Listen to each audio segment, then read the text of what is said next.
Homage to the Buddha, the Dhamma, and the Sangha. Today's question is, I'm a bit of a foodie, and I was wondering how big of a problem this can be when it comes to the physical nutriment.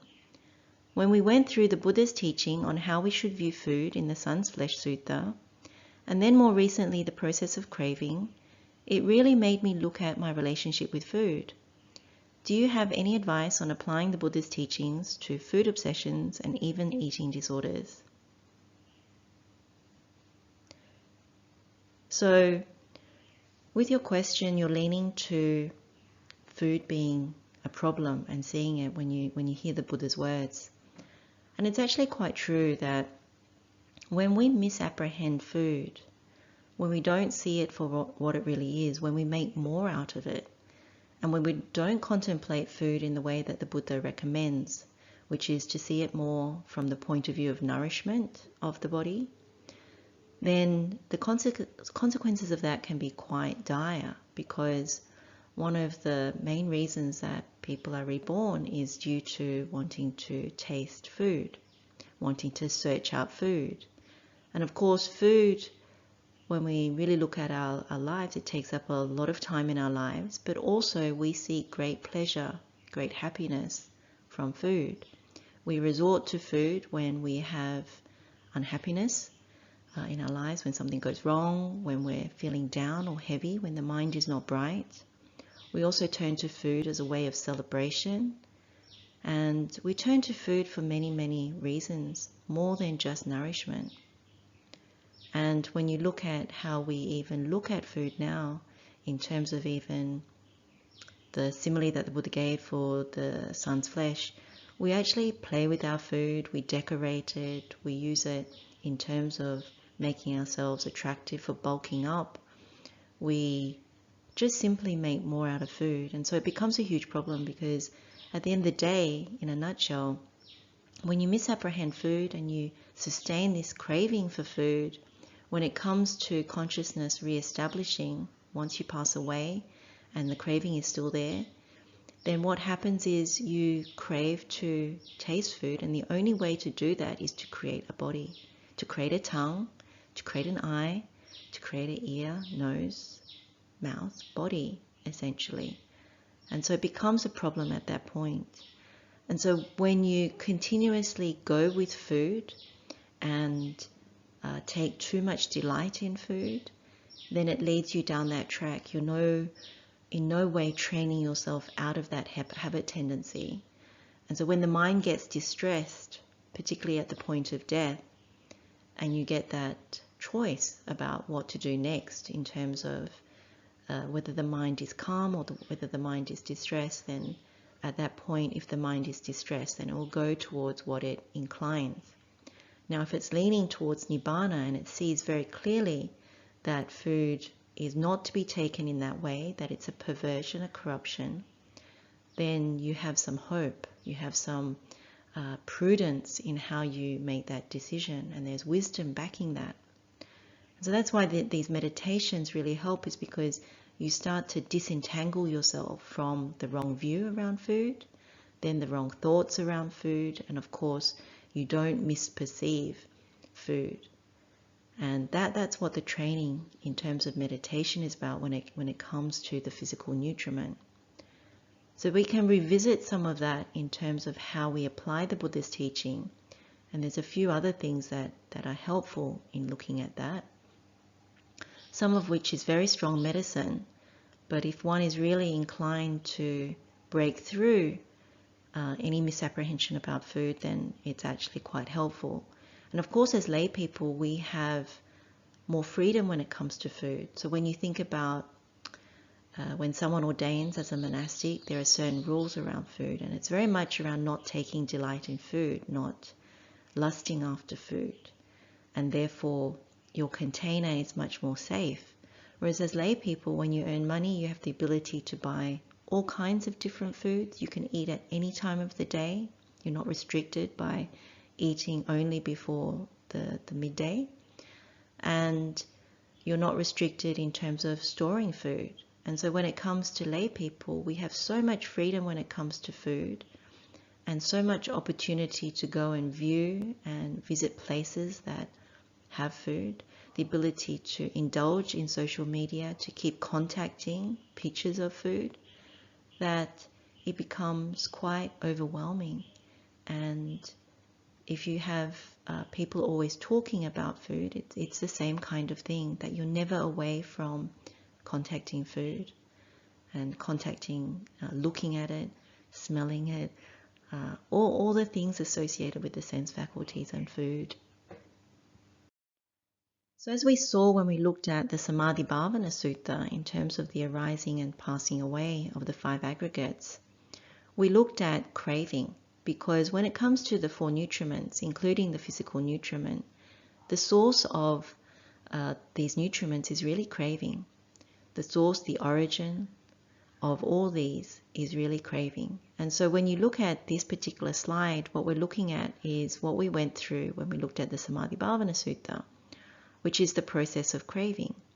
That it arises when we abhinandati, so we take delight, we rejoice, we enjoy, we approve of whatever it is that is there. So in this case, it's food. Then we abhivadati, which is we declare it out, we welcome it, we say, wow, this is excellent, or we make some comments around food, whatever they are. So we're expressing it. And then we ajosayatitati, we remain holding, we stay tied to it, and we get attached, and therefore we make plans. So ajosayatitati is normally, I want to have it again, let's have that next week, let's make it a regular thing, or let's meet up for food, let's meet up over something to eat, same time next week. So this process of craving is something, when it comes to food, to look at a little deeper than that. In that, when it comes to food, look at birthdays, celebrations. We attach so much to the food part when it comes to celebrating peak moments. We also gift a lot of food, which is also good because it reduces the amount of stinginess. But in many ways, we're always thinking about food, orientating ourselves around food. How much of our day actually is around food? And not simply the view of nourishment. So one aspect is nourishment. You need to eat in order to fuel up the body, in order to go and do work. But usually that's more front-ended, because you work during the day, and towards the end of the day, you don't really need to fuel it up. You're winding your body down. You need some food in order to almost like patch up the remnant feelings of having worked that day. But how much you need is actually open to dispute. So it's also to look at, when we crave food, the bad habits we have. So when you sit in front of the television, when you're in front of the computer, when you're doing something you dislike, and then what you want to do is get up and go and get something. All these things, these habit tendencies we develop around food, we don't see the craving aspect of it, the abhinandati, abhivadati, ajosayatitati, and also the bad habits around how we eat. So do we eat when we're distracted? Do we just simply, when something goes wrong, we go to food, like a bad breakup with a person, a relationship, disintegrates, we fail an exam, we lose our job, we are stressed. You hear about stress eating and everything. So what's really important is to look at this craving process, because it comes in all different guises. Now, when we look at the physical nutriment, which we'll go through in terms of the Buddha's teaching, what we'll see is that our perception towards food is always that food will make us feel happier. We'll get more vedana, more feeling out of eating. And sometimes when people overeat, it's also not recognizing that you eat to the point of gluttony, or you eat to the point of overwhelming yourself with more feelings than one actually really needs. And it can go to a negative place as well. And that's where eating disorders and food obsessions and all kinds of other things like addictions come in. addictions come in particularly with food when you really misapprehend and you really focus on maybe one type of food that really gets you going in terms of at a mental level. But the craving process is still the same. It's abhinandati, abhivadati, ajosayatithati. And for each person, it can be slightly different. For some people, it can be more subtle. For other people, it's moderate in terms of the craving process, if you can really say that. And for other people, it's quite extreme, because your go-to solution when you try and fix something is food.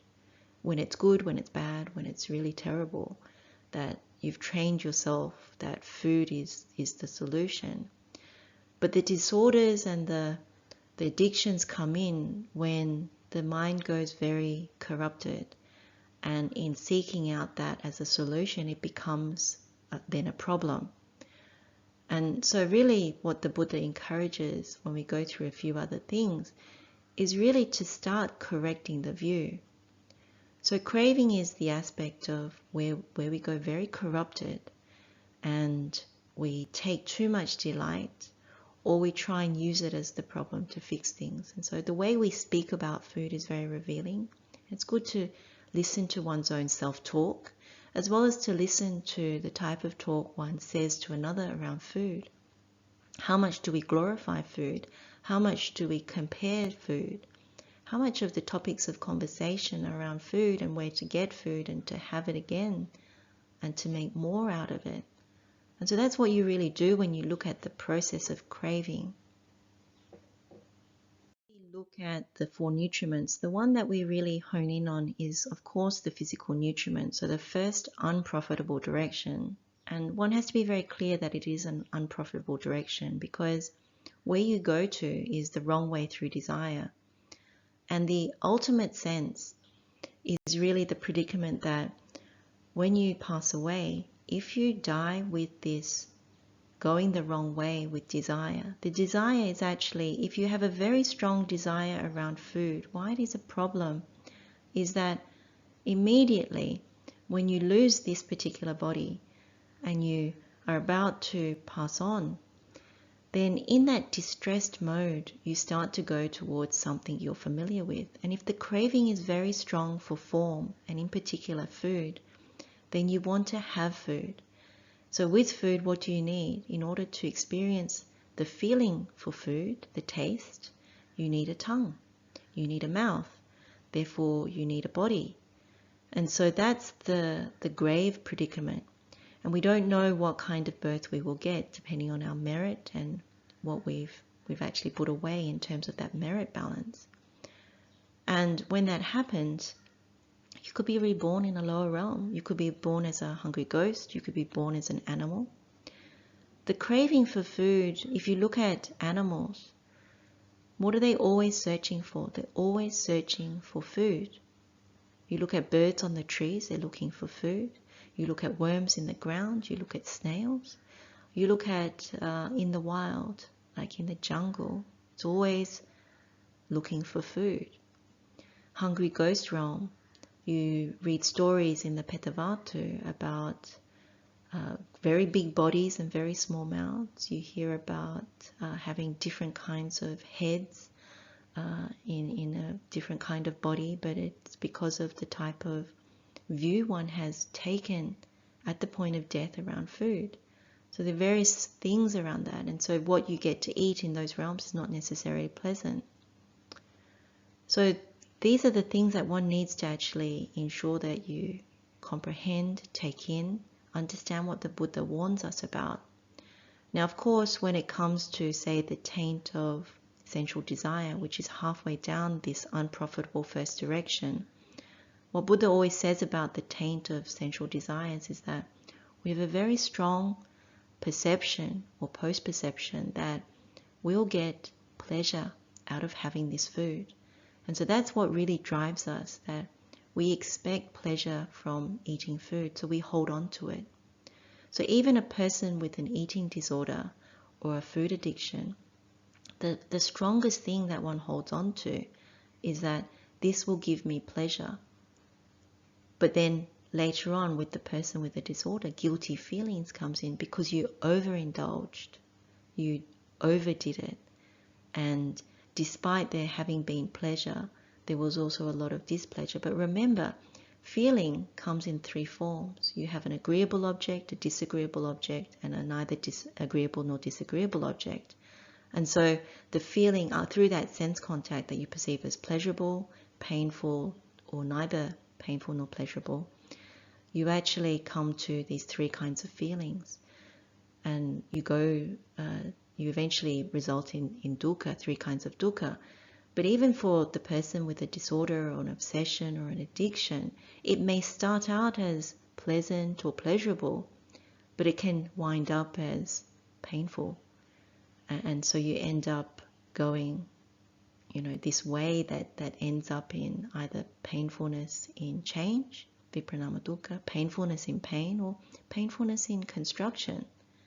Whatever you've constructed that you think would have been fine or good, it also, you see that it's being constructed. And so sometimes you end up with these addictions, obsessions, disorders that through the perversion, through this grasping of pleasure or even displeasure, pain, that you end up quite unhappy. And so you end up looping in many ways around that. So let's look at that a little bit deeper.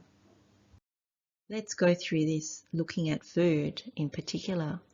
And in the other talk we talked about chocolate cake, but in this particular answer to the question, we'll just look more generally at food and just generally how the mind has gotten corrupted and how it goes down this flow again, just to repeat. So the perversion that's in the mind is that there's attractive in the unattractive. So when it comes to food, it's something that's appealing to you, that you don't see the repulsiveness of food at that point. It's fair rather than foul. And so craving arises because you take delight, you welcome, you say, oh, this is great, this is tasty, this is yummy, or this needs more salt, or whatever the case may be. And then you remain holding, you make plans, let's go to that restaurant, let's do this again, let's have more of this. So when we have this kicking off in this way, we may be developing time and time again when we travel down this road that food is something to glorify. And what we don't see when we have this perversion in the mind is that we don't see the aging process of food. So Buddha often talks about this as the repulsive nature of food. And you can see this in many ways, that if you were to leave a plate out for one day, out to the elements, there are flies, there are insects, there is wind, there is dust, there is just the aging processes of food. The longer you leave it out there, it's no longer fresh. It's over ripening if it's fruit, it's decaying if it's cooked food. So when you look at something that's been left out for a long time, it grows mold, it really looks quite foul. So that's what's missing in that. And this is very much part of the First Noble Truth. This aging is dukkha. The same thing applies to food. But when we don't see that, then what we do is we start to cling. So craving has arisen for the food. We've taken delight, we've welcomed, and we've remained holding. And so at this point we're holding on to it. So when we get to the bond of sensual desires, what this really is we fuel with the thoughts about food. This is kama vitakka. So thoughts of sensual desire really, or sensual pleasures. So the way that we do this is we like to still think about food. And so the thoughts are around, oh, what about that thing I ate last night? Or we talk about it. People ask, what did you eat last night? Where did you go? How was it? And those sorts of things. Who cooked it? And where did you get that? And what kind of ingredients? And how long did you make it for? And how do you, what's the recipe? And all those things. And so when it comes to food, we can contemplate and reverberate in our minds about even the minutest thing around food. The appropriation, the parigaha, the taking up of the object in one's mind can be a continuous loop. And every time we make contact with something that reminds us of that food, it will trigger again. So this bond starts when thoughts about food are reverberating and looping in the mind and fueling us towards the perversion. So when we think about food, we don't think about the repulsiveness of food. Most often we're always thinking about how wonderful, when can I next get it? Maybe I can go to the shop, maybe we can go to that cafe, and so on and so forth. And so the happiness is always, when can I have it next? Like when we think about difficult moments, there are times where people get through difficult moments, not just even with the eating of the food, but the thought of the food. If I get through this exam, my parents will take me to that place where I can get an ice cream or a really good meal. They've promised this to me. If I get this promotion, I can celebrate, at this place with my mates. If, you go through a pregnancy, you think, oh, now I can, eat something that I wasn't able to eat when I was pregnant. Things like that. These are the things about the way we think. Then when it comes to the bodhicitta of consciousness, you think, well, we continue to see it in the wrong way. And so we're actually tied to it. You can see with those thoughts, you're really tied to it.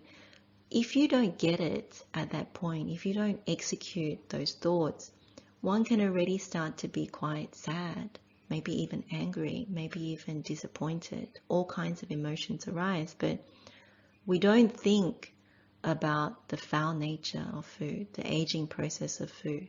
What we think is that we can still sustain this physical nutriment with these thoughts and going towards it in that way. And so by that point, you're at the taint of sensual desire. You strongly expect to receive pleasure from food. And when this happens, you really don't see the disintegrating nature. You don't see the first noble truth. You're like the worm in the cow dung or the insect in the cow dung. You're really rejoicing something that has this aging nature. You're still clinging onto it. So you don't see, when you look at social media, pictures of cakes and people's dishes and the chefs that make these wonderful plates of food, so-called wonderful plates of food. You don't look at it and think, what is it going to be like in 10 days' time? You don't look at it to see its true nature. Because once you pluck something from a tree, it already starts to age. It's aging even on the tree, but the point is that once you take it from the tree, it's already dead because it's no longer part of the roots that belong to the tree or to the plant.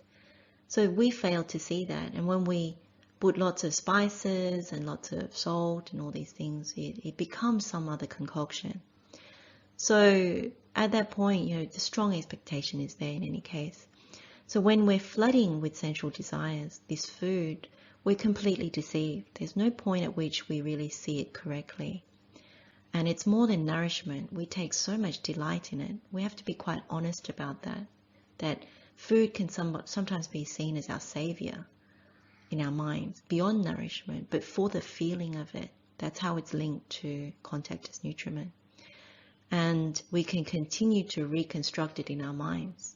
So we can continue to actually make the food and go to the food and buy the food. But even in our minds, it's wedged in there. We're flooded with these thoughts and these ideas and this view, and we will continue to reconstruct it in that way, even though we may have looked at a plate of food, we may have looked at even vomit. Vomit is the undigested food. And even when we see vomit, we don't see it correctly. We think it's somebody else's, it's over there. Like sometimes you see animals when they're regurgitating food because it hasn't gone down well. You don't even see that correctly. It's over there, it's that animal's. Or even when a baby, when they're being burped and some of the undigested food comes out, whether it's baby's milk or the mush, you also don't see it correctly. That this is also the food that had gone in as freshly cooked, freshly made food, but it has come out as something undigested, but it is still food. Likewise, at the other end, when you go to the toilet, whether it's something you drank or something you ate, it's the same thing. It is now digested food and digested drink. So the body has this elaborate system of digestion and it comes out the other end, but we don't see that process of food. So in that way, what's wedged in our mind is the poison. So the poison is really that what's embedded in our minds is that food is appealing, it was appealing, we were able to have the pleasure from it, and therefore we can have it again. And we've made that valuation. So when we evaluate food, whether it's good or bad, we're still making that valuation from the point of feeling. And so that's why it gets embedded as well, that post-perception of pleasure from something that we've taken as very fair and very appealing, very enticing. We call it yummy food. And then when we get to form as the setting point for consciousness, we're deeply going back to the food. When we look on the internet, we like to look at good food. We follow chefs on social media, Facebook, Instagram.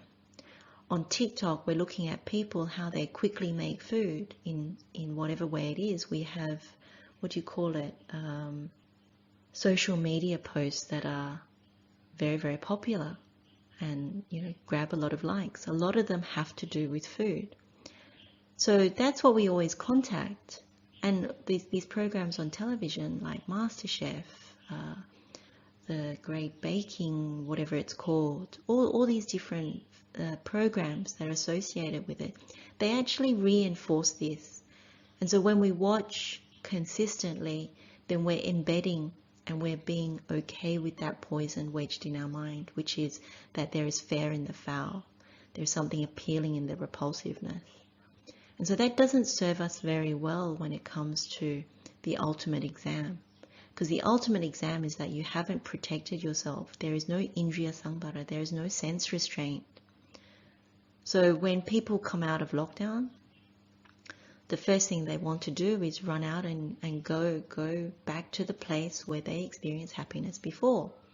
Whether it's to travel to a particular cafe, particular bakery, or to have that 5-star experience, or even to go travel to another country to have that kind of authentic food.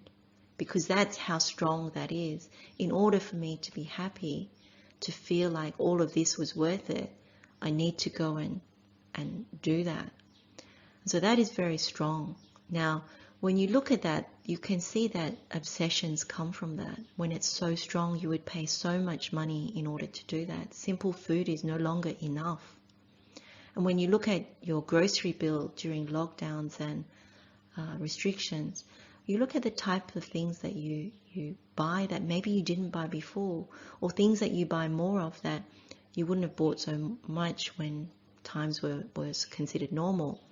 So there might be more snack foods, there may be more junk food, there may be more things which are comfort foods. What you make during this time may be food that you find comforting. And that's something to really look at. And so there's a sliding scale of very minor, so-called minor obsessions with food, all the way to when you take food and then you get extremely unhappy.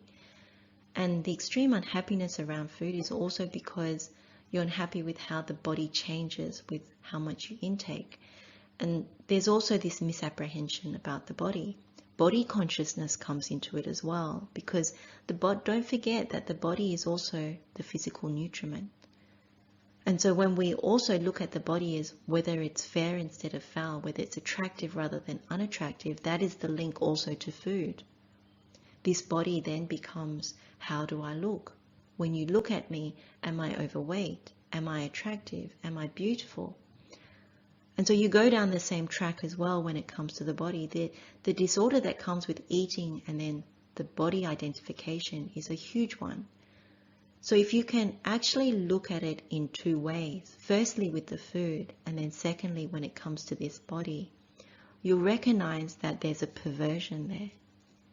And there's a link between how you view food and how you go the wrong way in terms of body identification. So this body is not meant to be seen in that corrupted way. We're not meant to make more to beautify this body. Likewise, we're not meant to decorate food. So we'll come to that when we come back to the Puttamantsa Sutta. But you can see how you start with the physical nutriment out of craving, taking delight, expressing, and then holding on to it. You go this wrong way due to desire. In everyday life, we're always triggering this wrong way due to desire. We always want to come back, in the case of food, to the food itself. And so we spin in that loop. Every day becomes, when's the next meal? When can I take more pleasure from that meal? How can I make it better? How can I fix these feelings which come from basically covetousness, this lust for food, this lust for sensual desires? You get quite sad. When there's covetousness, the equation is always that you get quite sad. And so you get these kinds of sad feelings. It feels like a heaviness. If you don't recognize the word of sadness, then it comes as heaviness. Depression is the extreme of it. The mind is so corrupted that it's actually, you're doing yourself a disservice in many ways. That's why this Buddha's pathway is very good, because you can diagnose yourself. You can dissect this. You can look at it. Each person is different, so it's important not to think everybody is the same, and to not point the finger at somebody else in your family or in friends or in the community, but to really look at this yourself, to see how much you can penetrate this truth that the Buddha's showing us, and to be quite kind in doing so as well, not to disparage and derogate. These things are quite hard because the world conventionally has got quite corrupted in the way it even looks at food. But it's very helpful to actually look at it, to penetrate it, to see what the Buddha means by it, and then to correct it. So when we come back to the Puttamantsa Sutta, we really look at these terms that the Buddha has given us. They're very powerful. So we know that the sutta is about the parents crossing the desert and they ended up eating their son's flesh. But from our perspective, it's actually using that simile to correct our view around food. So the Buddha is actually saying to us, we're not meant to eat the food for amusement. We're not meant to eat the food for intoxication. We're not meant to be eating food for the sake of putting on bulk. And we're not meant to be eating food for the sake of beautification. So in some of these things, you look at examples of how we do this. So amusement. So you see these pie eating contests, hot dog competitions, how much you can eat. That's clearly for amusement.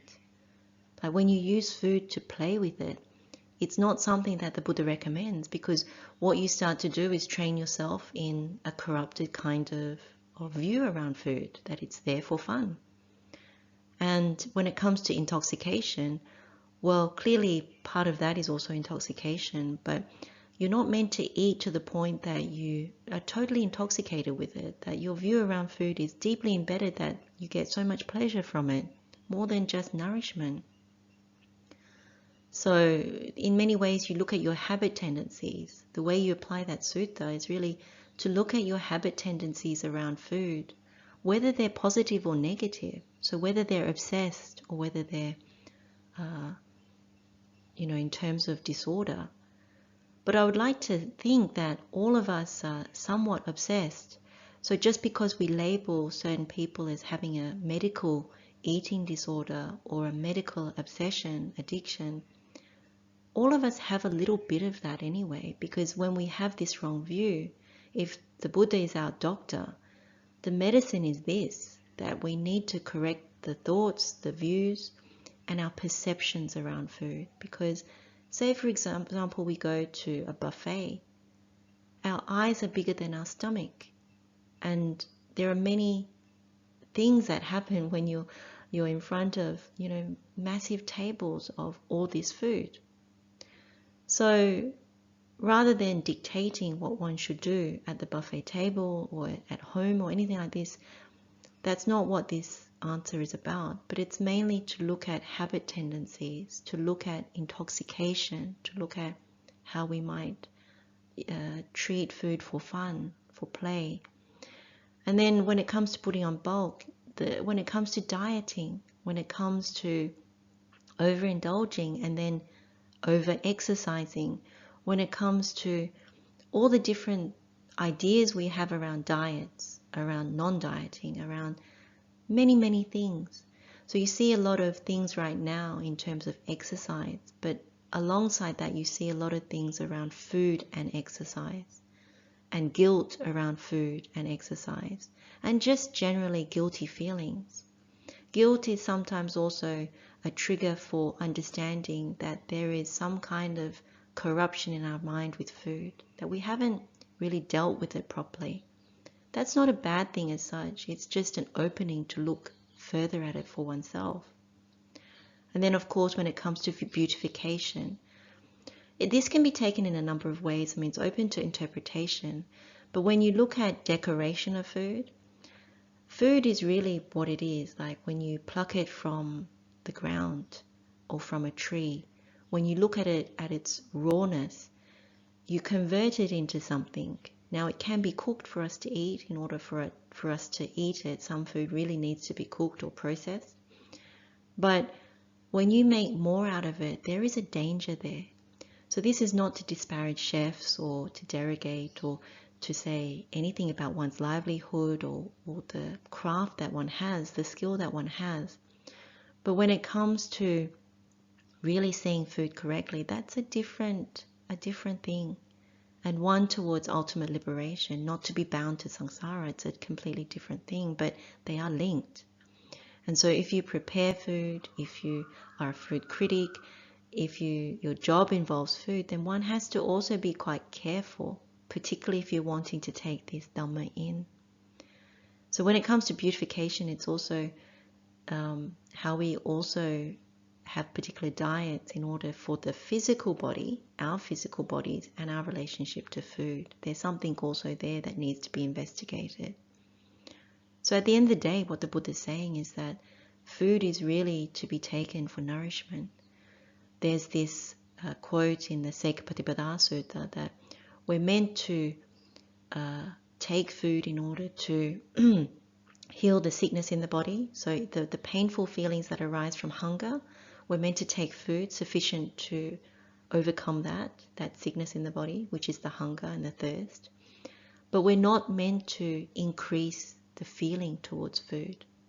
So that's where all this intoxication, amusement, putting on bulk, beautification, we're not meant to do it for that reason. And that usually comes because you're seeking pleasure from it, more than just nourishment. So Buddha discourages that, and that's in the Sekapatipada Sutta. So this is something to take in when you're actually contemplating this more deeply.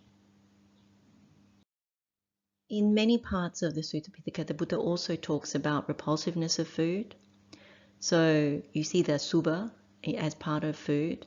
And this appears in multiple suttas when Buddha talks about the perceptions that when you cultivate them, they're very fruitful and beneficial towards the Noble Eightfold Path and towards ultimate liberation, towards Nibbana. So there's a number of suttas in the Anguttara Nikaya which has lists of perceptions that are very wholesome. But I've put this one here, which is around the repulsiveness of food, that the Buddha says when the perception of repulsiveness of food is developed and cultivated, it's very fruitful and beneficial. So one often wonders, how do you cultivate this perception? So we've already spoken about it. You think about the food that decays. You see the aging process of food. You see if food is left out on the table or outside, what happens to it? And you contemplate that. You also contemplate the rubbish that we put out, the food scraps, things that we put into the compost pile, uneaten food. You think about that. That's where you really start to see food correctly. Would you eat that food? That is the point. Would you eat food that's been left out for 10 days? Would you eat food that has been left out as food scraps, food remnants? The same thing applies to, and forgive me for the grossness of this, but it is part of the contemplation. And you don't contemplate this while you're eating, you contemplate it in your meditation. So you contemplate the foulness of regurgitated food, such as when a baby regurgitates food. Would you like to look at it? No. Would you like to smell it? No. Would you like to eat it? No. Would you like to hear about your regurgitated food, vomit? No. Would you like to touch it when you clean it up? No. And would you like to think about that regurgitated or vomited food? No. So that is a very powerful meditation in itself. Through the sense faculties, if you're deeply intoxicated through the eye, ear, nose, tongue, body, and mind around food, you contemplate it in that way in your meditation, at least to recalibrate one's delight in food. And of course, the other way to look at it is the excrement and what comes out of the body as having digested the food. What is the stuff that passes through once it's been processed? And when you look at it that way, you actually see the body as a walking toilet, because what you do is you put in, you use the fuel. What gets absorbed into the blood is the fuel to go to the different organs in the body, but then what comes out is the toxins and also the things that you no longer need. You've already taken what you've needed. And so if you look at it in that very just process-oriented way, then you really see, actually, this body is just a process machine. It's literally like a walking toilet for all intents and purposes. And it's not pleasant at that level when you see it. So when you look at these bodies and you think they're fully clothed, they're made up, their hair is done, and all that nice stuff. But when you unlock all of that and you think about it from the food aspect and the physical nutriment, you really do see this body in a different way. And that is the correct way. That is the correct way. Not covered up, not glossed over, not enhanced, not denied. And so in that way, it also helps to correct some of our body consciousness issues, because each of us is the same when it comes to the walking toilet. You look at another person and you might think this person is more beautiful or younger or something, but literally it's an aging walking toilet. And that can sometimes be very helpful to recalibrate one's view when you have jealousy about someone's age, someone's look, someone's strength, someone's faculties. And you just bring it back down to the truth. And of course you don't disparage, derogate and hurt people through that realization. You use it purely in the Dhamma sense, and it can be quite helpful. And the Sutta reference, if you need a reminder in terms of what happens when consciousness keeps establishing on form, such as the physical nutriment, that if you don't overcome the lust for it, the delight, the craving for the physical nutriment, then consciousness becomes established and comes to grow because it takes descent into name and form. And therefore, with that, you have the growth of volitional formations. Basically, the dependent origination kicks off. It activates. So this is the Atirāga Sutta, Samyutta Nikaya, chapter 12, discourse number 64. Very helpful, because what you see is when you kick off dependent origination, when you activate it at the point of death, well, it happens all over again. You want another body. And you basically come to that. You want the sense faculties, and you're bound at that point, and then you create another birth because you want to come to exist in some kind of form. And then really you're subject to aging and death, as we've said many times before, and then the whole mass of suffering. So if you're suffering right now around food, with whether it's an obsession, mild or extreme, if you have feelings of body consciousness, depression over that, all those sorts of things, if you recognize and acknowledge that there is dukkha in where you're at the moment with your thinking, with depression and sadness and grief and lamenting over these things, really try to apply yourself to some of these teachings of the Buddha.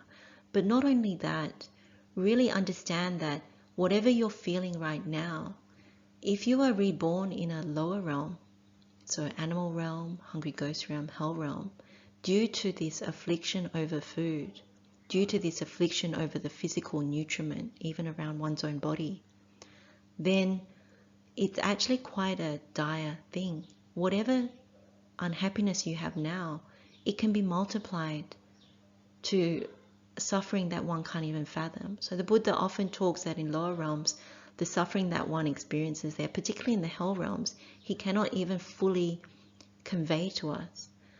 And so when you understand and you have faith, confidence, conviction towards the Buddha Dhamma Sangha, particularly the Buddha in terms of what he's reminding and teaching and emphasizing and trying to protect all living beings from going through, then whatever you're feeling right now is dukkha, multiply it. And if you don't want to experience that right now in the next moment and for the rest of one's life, you definitely don't want to experience that when you die, when you pass away and haven't entered the stream and are still bound to endless transmigration through samsara.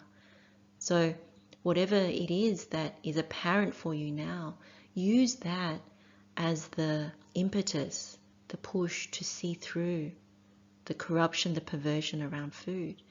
And I strongly encourage that you can actually do it. It is possible. All of us, you're not alone, all of us have had corruptions with food. We still do. And when you admit it, it's a lot easier to work with. It's when you deny it that it's very difficult. And the fact that in this case, this person has asked the question, then you recognize something. And so that's very helpful. So not everybody has extreme issues with food, but all of us do have some, because otherwise how did we come to birth this body? It is also associated with food, also associated with this physical nutriment. The result of our past karma, our past craving, is this body now. And so this is something we cannot actually deny. So there are a number of different contemplations we've talked about in answering this question, but I just wanted to close off with looking at the physical nutriment and the pathway and how to meditate on it using food again. And so this one is a little bit more specific. So firstly, what you do is you ask yourself, what have I taken as appealing, like subha, so fair, rather than repulsive or unattractive, asubha, foul? So you ask yourself that question. So what is it that I've taken in terms of food that is appealing rather than repulsive? Then imagine that you've left that food out for 10 days. And really meditate on that. So really take into your mind a picture of food and really go through that process in your mind of a food that's been left out. Now we've all accidentally left food out, whether it's at work or at home, where we've left an apple out or something like that at work and we find it 6 months later, or even a plate of food. That's possible as well. You just imagine that if you haven't done it before. So then you contemplate that insight pathway and you look at the perversion and you go from the clinging all the way down to the bond, to the body type of covetousness, taint of sensual desire, flood of sensual desire, dart of lust. So the poison that's wedged in is you're still seeing it as fair rather than foul. And then how you keep going back to the food as a result of that. You know, the food that you like, the food preferences. And then see how you would go the wrong way. So in your meditation, what you really want to see is, how does this end up in rebirth? So that's the question you ask yourself, because that's the most powerful insight that one can have. How does food trigger rebirth? Because this is the wrong way due to desire. Now, theoretically, you can understand what we've discussed, but in your meditation, one's wisdom faculty needs to come up, and you really need to see that. So that's the question you ask. Now, if you don't use the food that's been left out for 10 days, you can look at the example of the undigested, regurgitated, vomited food. You can also look at food wastage that we put out for the rubbish people to come and pick up. You can also look at it that way. So there are various different examples like that one can use.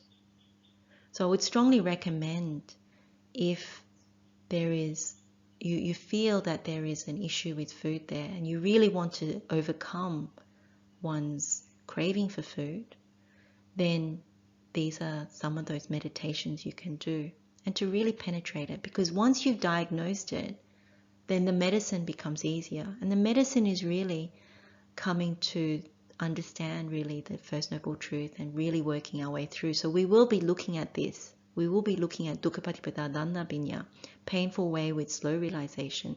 That is really the antidote. But you can see a lot by looking at this unprofitable direction. It actually gives a lot in terms of seeing through what is at the moment covered. So we can end the session here. Let's share the blessings with all sentient beings. May all beings be happy and well. May all beings be free from suffering. Blessings of the Triple Gem, wishing you all well. Teruan Saranai.